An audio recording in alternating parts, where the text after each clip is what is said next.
Madam President, I come to the floor today to be able to talk about an issue that apparently there's a large belief among some doesn't exist.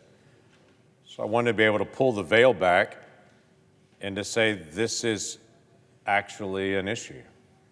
And I can't believe I even have to have this conversation. And in many ways, it's an incredibly difficult conversation to be able to have. During the presidential debate that happened just a few weeks ago now, there was a debate ostensibly between Vice President Harris and former President Donald Trump. It ended up being a debate between Vice President Harris, David Muir, Lindsey Davis, all against Donald Trump. And there were multiple moments where the ABC moderators decided they were going to debate or correct Donald Trump when he spoke, and it became this very odd interchange that all of America watched and thought, well, that doesn't seem like a debate in that sense. And one of those moments was a really odd moment. There was a conversation about abortion to President Trump, and that's a fair conversation for the moderators to bring up a question and to be able to talk about it.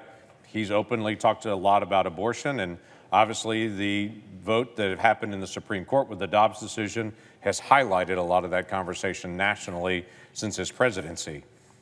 President Trump, during that debate, talked about children that are aborted way in the 8th and 9th month, and then some even after, and mentioned that. To which the ABC News moderator, Lindsey Davis, responded, "There is no state in the country where it's legal to kill a baby after it's born," and then immediately turned to Vice President Harris, where literally she jumped in to be able to debate the president and to try to, quote unquote, correct him.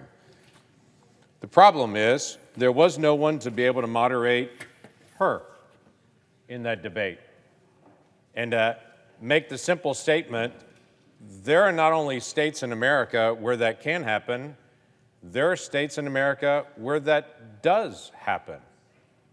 In this simple map of the United States, this lists out the states where there are strong protections for a child after birth. Now, this is not an abortion, this is a botched abortion that has occurred.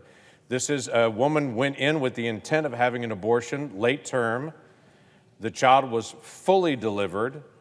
And in medical practice, in many of these states that are listed here, the child is fully delivered during the abortion. And if the child cries, breathes, the practice is to back away and to allow the child to slowly die on the table, because the intent was an abortion. And so everyone just steps back in the facility and watches the child die on the table, however long that takes. Now, before people say that doesn't occur, 8 states have a requirement, that in an abortion, if it's botched and the child's actually fully delivered and they're still alive, they have to report it. And in 8 states, only those 8 that actually do that, there were 277 cases of that. Let me give you an example. This was several years ago. She's now a beautiful young woman now. But a young woman named Melissa Oden, she actually didn't know until she was an adult that she was actually the product of a botched abortion. Her mom had been compelled to have an abortion, was a teenager, had been compelled to have an abortion by some family members around her.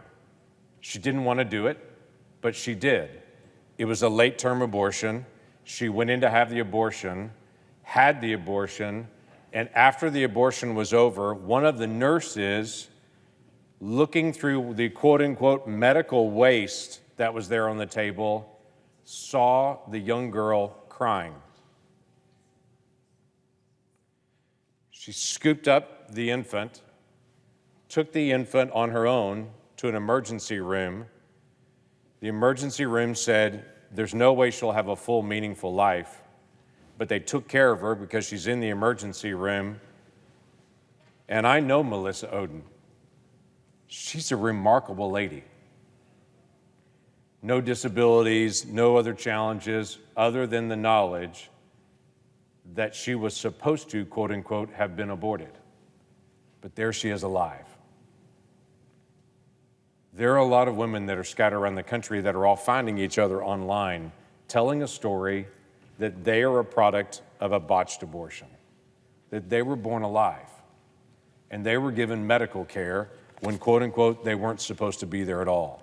And they're now, through one rare benefit of social media, finding each other and connecting in conversation. Not only is this happening, it's happening all over the country. And I'm fully aware that the ABC News moderator thinks this doesn't happen anywhere, but not only is it happening, it's happening before, it's happening probably today. The question that this body has not resolved is, what are we going to do about it? Now, this is not about reducing abortion. Quite frankly, the bill that I'm bringing, and I want to bring for unanimous consent today, won't reduce abortions at all in America. I would tell you it would be my preference to be able to stand for the value of every single child in America and to say there's not a child in America that's disposable, that children in America are all valuable. Not some disposable, some valuable, all valuable. This is not a question of are we going to legalize or not legalize abortion? This is about a fully delivered child crying on a table if they will get medical care or if we will back up and watch them die. That's the question before us. And what we're going to do about that. There's been a lot of conversation about this of late in the last several years. Let me give you an example of several of these states. New York State recently passed a law that not only allows abortion all the way until the 9th month, but they protect if a child is fully delivered and is breathing on the table and it was a botched abortion, that they would be protected, quote unquote, to be able to die there. When this bill was passed just a couple of years ago in New York legislature cheered at protecting the rights of a child to lie on the table and die after a delivery. They lit up the Freedom Tower in New York City to celebrate the passage of that bill. That's in New York. In Minnesota, 9 years ago, in a wide bipartisan vote, they determined they should actually track how many of these botched abortions happen. That they should actually keep track of how many occur like this, that a child is actually born alive. It's rare, but they want to just be able to keep track of it with basic records. So in a bipartisan vote in the Minnesota legislature, signed by the government, they passed a law 9 years ago to track how often this occurs. In the state of Minnesota, they determined over the next several years there were 24 children that were born alive during a botched abortion. Now, again, that's not many, but I bet it matters to those 24. But for those 24 children that Minnesota discovered, this is not a myth, this is really occurring, they tracked it. The governor of Minnesota, current vice presidential candidate on the Democratic side, worked to get a repeal of that law, and the simple repeal was, we don't want reporting anymore. Literally, it was, we're finding out this is happening, so in Minnesota, we've declared we don't want to know that this is happening anymore. That's unbelievable. That is old school, put your hands over your ears and scream la, la, la, la, la kind of stuff. That's not what we should do as a nation. We should actually know about it and then determine through debate in this body what we're going to do about it. Madam President, I'm getting close to a conclusion here. May I ask unanimous consent to be permitted to speak just 3 more minutes until we can wrap this up, and then prior to the roll call schedule for Senator Britt to have 1 minute just to be able to conclude? Are there objections? Without objection. Thank you. So here's the issue. We've brought this bill to the floor several times before. In fact, we've had some bipartisan support for this bill several times before. The bill is very, very simple. The bill says when a doctor performs an abortion, but the child is born alive instead of actually born dead, that care would be provided to that child the same as any other child that is born. Now, we're fully aware that many abortion clinics do not have a full hospital that are also attached to them. But we're also very aware that if there's a problem with the mom at an abortion clinic, they take her to a hospital. This is a simple statement to say, if a child is born alive, which we know 100% this is happening, even in states like Minnesota, that this is happening, what is America going to do with a fully delivered, crying baby on the table? Will they get health care or will they not get health care?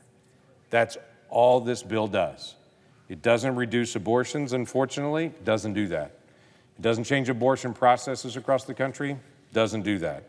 It just says when the abortion is unsuccessful and the child is actually delivered instead, we're going to give medical care to that child. That's what I bring this, and it is absolutely, to me, the simplest of all possible statements to make. So, Madam President, as if in legislative session, notwithstanding Rule 22, I ask unanimous consent that the Committee on the Judiciary be discharged from further consideration of S-204 and the Senate proceed to its immediate consideration. I further ask consent that the bill be considered read a third time and passed, and that the motion to reconsider be considered made and laid upon the table. Is there objection?